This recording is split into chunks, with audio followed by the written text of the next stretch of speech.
Several days ago, we made a video about the broadsaber on the Lightsaber channel. After this video, various comments by you guys inspired me to make a video about every different lightsaber variation that we know of, specifically in Star Wars canon. In Star Wars Legends, there's simply too many, but I'm sure we'll make individual videos on all of those lightsaber variants. In today's video though, I wanted to go over every single type of variant of lightsaber that we know of in Star Wars canon. The ones that we've made specific videos on, I won't touch on for too long, but I will link several videos on them in the description down below if you'd like to check those out. Again, for the final time, just to make sure we don't get any comments about it, all the lightsabers described in this video do fall under canon. So if there's a lightsaber variation that's missing on this video, it may fall under Star Wars Legends. With introductions out of the way, let's go ahead and begin with the video. One more little note though, there may be changes to Star Wars canon as we move on, so if there's a lightsaber added to Star Wars canon, I'll be sure to cover that in a separate video. The first lightsaber is of course the standard lightsaber hilt. The standard lightsaber hilt normally only produced a single plasma blade of varying colors. The blade though did not change blade length, and of course this is the most common lightsaber that we see in Star Wars canon, and there's not really much to add to it. Again though, specifically the blade here only produces a single length, and you cannot switch between various blade lengths. The next lightsaber is the double-bladed lightsaber, whose first appearance was made in Star Wars The Phantom Menace by Darth Maul. A double-bladed lightsaber normally had a longer hilt to account for the extra crystals placed within the lightsaber itself, of course, which allowed it to produce two blades. In Star Wars canon, we've seen a few people use this double-bladed lightsaber, most predominantly Sith Lords. We've seen characters again like Darth Maul, Savage Opress, and one Jedi, Pong Krell, use double-bladed lightsabers, although they were far more rare than a standard hilt lightsaber and were considered far more dark-sided in nature, although again, some Jedi would in fact use a double-bladed lightsaber. Next up, we have a dual-phase lightsaber, which this is the lightsaber type whose blade can actually change length. The most notable characters in the Star Wars mythos that had a dual-phase lightsaber were Darth Vader and Count Dooku, both famous Jedi killers who would change the length of their blade throughout a lightsaber duel, although Darth Vader would change the length of his lightsaber far more often than Dooku would. This was considered a little bit more of a complex lightsaber design, but it simply changed the emitter shroud and the length of the blade could be switched with a button. Again, this is another variation of the lightsaber that is a little bit more dark side in origin, as one of the key powers of a dual-phase lightsaber is of course deception, making your enemies believe that the length of your lightsaber is one length when in reality you can change that with the switch of a button, something that both Dooku and Darth Vader did several times to kill Jedi. The most notable feature with this is when Darth Vader was constantly changing the length of his lightsaber in his duel with Obi-Wan Kenobi on the first Death Star, in an attempt to keep his master at a longer distance than he normally would a Jedi, as of course it was because of the hand of Obi-Wan Kenobi that Darth Vader was trapped within his cybernetic suit, and Darth Vader was far more cautious in this duel than nearly any other that we've ever seen. The next lightsaber variant is known as the broadsaber, which we covered just a few days ago. Basically, the emitter of a broadsaber made the lightsaber look more like a normal sword would, with the lightsaber not being really rounded, but made to look like it had sharp edges on it. As we covered in that video, normally only Form 1 practitioners would use the broadsaber. Form 1 Shi-Cho was specially tooled to take on multiple adversaries at a single time, and the form required wide sweeping movements of the saber, thus why the broadsaber was most popular among Form 1 masters, but a lightsaber variant that most Jedi actually frowned upon in the Star Wars mythos, as they considered it far inferior to the normal lightsaber standard blade. Next up is the cane lightsaber, which we've seen twice to my knowledge in Star Wars canon, one time by Maul in the Rebels series, as he used it in the Star Wars Rebels series to appear weaker than he really was. A cane lightsaber is pretty self-explanatory. It's a lightsaber that's hidden within a cane. Another Jedi to use a cane lightsaber was Terra Sinube, who again was one of the oldest Jedi Masters of the era, and because of this fact, his reflexes were slowing, and he wanted to have quick access to his lightsaber, thus why he constructed his lightsaber within his cane. Something else interesting about Terra Sinube's lightsaber is it's actually white in coloration, making this the first appearance of a white lightsaber blade in Star Wars canon, far before Ahsoka donned hers. Next up, we have an axe lightsaber, or rather, a contained energy axe as it was known in Star Wars canon. A contained energy axe again used the power of a kyber crystal, and was most commonly used by Sith Lords. It was also a weapon that the Jedi, and most of the Sith in fact, also also considered inferior to even a standard lightsaber, which is why we really don't know of anyone specific using this lightsaber type. However, we do know that it was in fact utilized, most notably during the Old Republic era. The emitter shroud was actually changed to form an axe instead of a normal saber, of course why it's called a contained energy axe. Next up we have a cross-guarded lightsaber, which was popularized by the villain of the sequel trilogy, Kylo Ren. The crossguard design of a lightsaber is actually an ancient design, with Kylo Ren opting to construct a cross-guarded lightsaber because the kyber crystal placed within his lightsaber was cracked. Way before the era of Kylo Ren though, a cross-guarded lightsaber was extremely common. The crossguard was actually built to let excess energy flow throughout the lightsaber, as a cross-guarded lightsaber wasn't really used for offensive purposes with the crossguard itself. Instead, it was just a way to expel excess energy placed within the kyber crystal, as the designs of a lightsaber were not quite perfected yet. We again see another cross-guarded lightsaber in Star Wars Rebels at the site of an ancient Sith temple. It is believed that Kylo Ren actually found the designs of an ancient cross-guarded lightsaber, and that this is how he modified his original Jedi weapon. Again though, it should be made clear that the cross-guarded lightsaber design is one that was used by both the ancient Jedi as well as the ancient Sith. Next up, we have one of my favorite variants of a lightsaber, the curved-tilted lightsaber, popularized by Count Dooku. A curved-tilted lightsaber is also a more ancient design for a lightsaber type, and was developed in an era where lightsaber combat was far more frequent among the Jedi. This is why when Dooku decided to create a curved-tilted lightsaber, it shocked many members of the Jedi Council, including Yoda. Again, as we mentioned earlier, Dooku's lightsaber also had a dual phase function. Other notable curved lightsabers in the Star Wars mythos include Asajj Ventress and even Ahsoka's two white lightsabers. The weapon was developed specifically for lightsaber dueling, and because of the unconventional angle, it was much more difficult to combat in a lightsaber duel. Something interesting about this lightsaber variant is it was popular among both the Jedi as well as the Sith. It was also said it was easier to lunge at an opponent using a curved-tilted lightsaber, as the curved-tilted lightsaber was specialized by those using Form 2 lightsaber combat, Makashi. Next up, we have a lightsaber variant known as the Great Lightsaber, which was an oversized lightsaber essentially. The Great Lightsabers were often used by larger individuals and aliens in the Star Wars galaxy. The blades emitted were also far more powerful because of the elongated hilt and normally more or a larger kyber crystal. A normal human in the Star Wars galaxy would struggle a great deal to even use a Great Lightsaber. At its longest, a Great Lightsaber could be over 2 meters in length. The Great Lightsaber is such a rare weapon in Star Wars canon that we don't really know of anyone that used one, just larger individuals in the galaxy. The closest we get really is Jedi Master Pong Krell, who used 2 double-bladed lightsabers that were in fact larger than normal, as Pong Krell was a massive individual. Next up, we have one of the most rare lightsabers we know of in Star Wars canon, or even not really a lightsaber at all, although it does technically fall under that category. Next up, we have what is known as a Lightfoil. A Lightfoil was a type of lightsaber that was developed by the ancient Sith Lords and was much smaller than a standard lightsaber. Essentially what a Lightfoil was a fencing sword, although of course it was produced using a plasma blade. A Lightfoil was most commonly used with Form 2 lightsaber combat, Makashi, the same form that Count Dooku used. And again, this is another lightsaber that we don't really know a lot about, other than the fact that most commonly ancient Sith Lords used it, and it hasn't really ever even been seen in the more recent Star Wars canon. Something else interesting about the Lightfoil is this is the most popular type of lightsaber among non-Force users, as it was considered slightly more easy to wield than a normal lightsaber would be. Therefore, although it was rare, some non-Force users did possess Lightfoils. Something else unique about the Lightfoil is it was specifically a one-handed weapon, as it was far too small to place both of your hands on it. Stay tuned on the channel as I will be doing a more in-depth analysis on the Lightfoil lightsaber. For now though, let's move on to a lightsaber pistol. A lightsaber pistol is only a lightsaber that we've ever seen one individual use in Star Wars canon, that being Ezra Bridger. This was Ezra Bridger's first lightsaber after being apprenticed to Kanan Jarrus, Jedi Knight.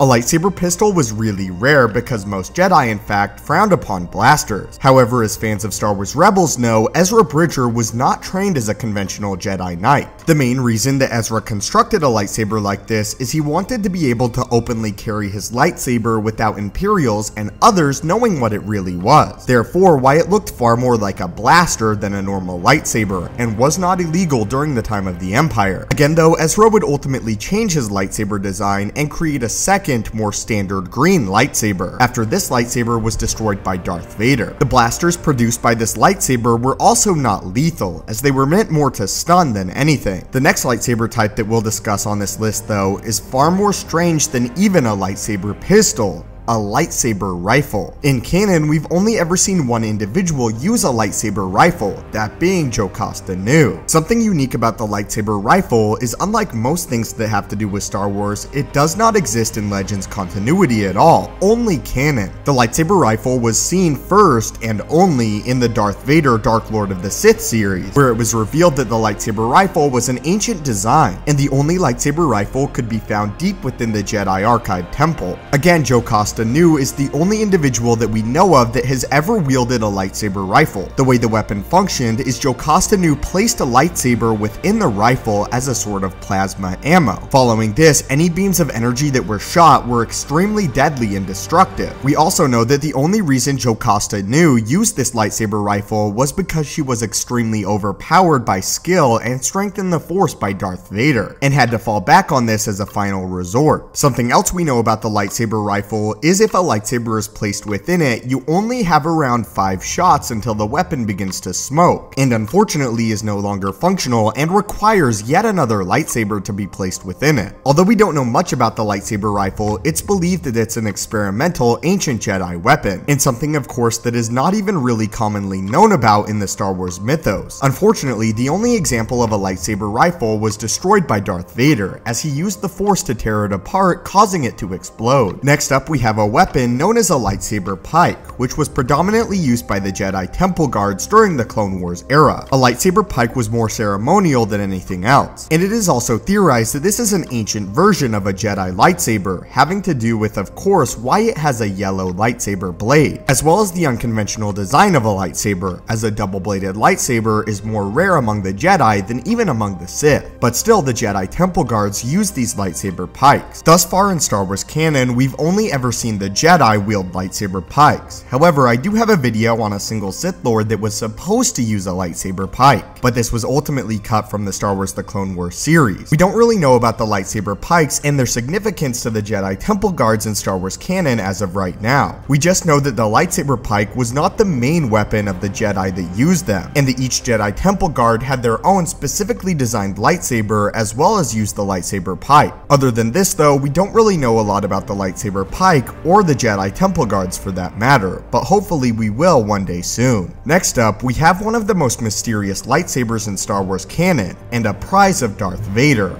The Proto Saber. The Proto Saber was also a cross-guarded lightsaber. The Proto Saber, as I stated, was also a great prize of Darth Vader, and was locked away in an Imperial fortress near Darth Vader's castle on Mustafar. Something else unique about the Proto Saber is it was white in coloration, and is the earliest known lightsaber that we know of in Star Wars canon, therefore why it has the name of a Proto Saber. All we really know about the Proto Saber is it's a major prize for Darth Vader, as well as the earliest known lightsaber that we know about in Star Wars canon, and resembles more of a sword than an actual lightsaber, similar to a broadsaber. When asked about the Proto Saber behind the scenes, the creators of it explained that this is one of the earliest versions of a lightsaber that we know about in Star Wars canon, if not the earliest, and was a weapon created far before even the standard cross-guarded lightsabers were made in Star Wars canon, and wielded by the ancient Jedi and Sith. A lightsaber that even predates the dark saber that was wielded by the Mandalorians. Unfortunately though, this is all that we know. Next up, of course, is the Darksaber itself, the prized weapon of the Mandalorian leader Pre Vizsla, and the lightsaber that was constructed by the first ever Jedi Mandalorian, Tar Vizsla. The Darksaber, just like many of the other lightsabers we've discussed on this list, are extremely unique, and its construction at this point in time is a total mystery. The blade of the Darksaber is significantly shorter than a normal lightsaber, and of course it also has a unique color in being black, but sparking with electricity as described described by Dave Filoni. It also makes a very unique sound. The weapon is also more similar in design to a samurai sword than an actual lightsaber. Next up, we have a training lightsaber, which were lightsabers that used a far less powerful kyber crystal placed within them, thus lowering their cutting ability and lethalness. A training lightsaber is pretty much self-explanatory. It was a lightsaber specifically used in the training for lightsaber combat, specifically though for Jedi younglings. As described by various Jedi masters, their limited power meant their limited danger. Something else I should note though is it is possible for a normal lightsaber's blade to be turned down and to be used as a training lightsaber. It's believed though that no main Jedi Knight would ever use a training lightsaber as their main lightsaber weapon, and was only something that was used in the training of younglings and Padawans that were less skilled. And finally, we have the last lightsaber type that we know of in Star Wars canon, the Shoto lightsaber, a lightsaber that was mainly that we know of used by Yoda. As for his size, it was the length of a standard lightsaber, as well as was used by Jedi such as Ahsoka Tano, as she used this as her secondary weapon. Basically, a Shoto lightsaber is a miniaturized lightsaber. For individuals that were a normal height, they would often use a Shoto lightsaber as their secondary weapon. Again, most common, Ahsoka Tano. Something interesting about the Shoto lightsaber is although it's extremely popular in Star Wars Legends, only 2 people we have ever seen use it in canon. 2 people we've already mentioned in Ahsoka Tano as well as Yoda. A Shoto lightsaber though is again another weapon that's pretty self-explanatory. It's just a shortened lightsaber. But now let's discuss the final lightsaber type in Star Wars canon, the double-bladed spinning lightsaber, a weapon that was uniquely used by the Inquisitors during the Imperial era. The weapon of course is a double-bladed lightsaber that spins. The weapon was designed to overwhelm Order 66 survivors and was used by the Inquisitors. Inquisitors being those that were meant to hunt down Jedi after Order 66, as their master Darth Vader dealt with more pressing matters among the Empire. Again, the weapon was designed to immediately overwhelm a Jedi, as in most cases an Inquisitor would be instantly overmatched by the power of a Jedi Master. A unique feature of the spinning double-bladed lightsaber is it could actually be used to help the Inquisitors glide, something that's very controversial among Star Wars fans. The weapon was designed to operate just as General Grievous was. It was meant to be flashy and therefore cause a Jedi to hesitate, at which point the Inquisitors would strike. The weapon was developed because Darth Vader and Darth Sidious knew that the Inquisitors would be overmatched by most Jedi, at least most Jedi Masters. Therefore, they needed to take them out quickly, and the double-bladed spinning lightsaber was born. But there you have it guys, there are all the different canon types of lightsabers that we discussed in this video. Did I miss any, and do you want me to do any specific videos on any of the lightsaber types that we discussed here? If you've made it all the way to the end of this video, thank you so much, as I know it was really long. Again, my friends, thank you guys so much for your support on this YouTube channel. It's been phenomenal, and I can't wait to keep producing Star Wars content for years to come. Thank you, my friends, as always, so much for watching. May the Force be with you, and have a great day. Before you go, be sure to check out my other channel, The Marvelous Wave, where we talk all about the Marvel Cinematic Universe, including news, breakdowns, and theories about all upcoming and past Marvel movies. Link to the channel is in the description below.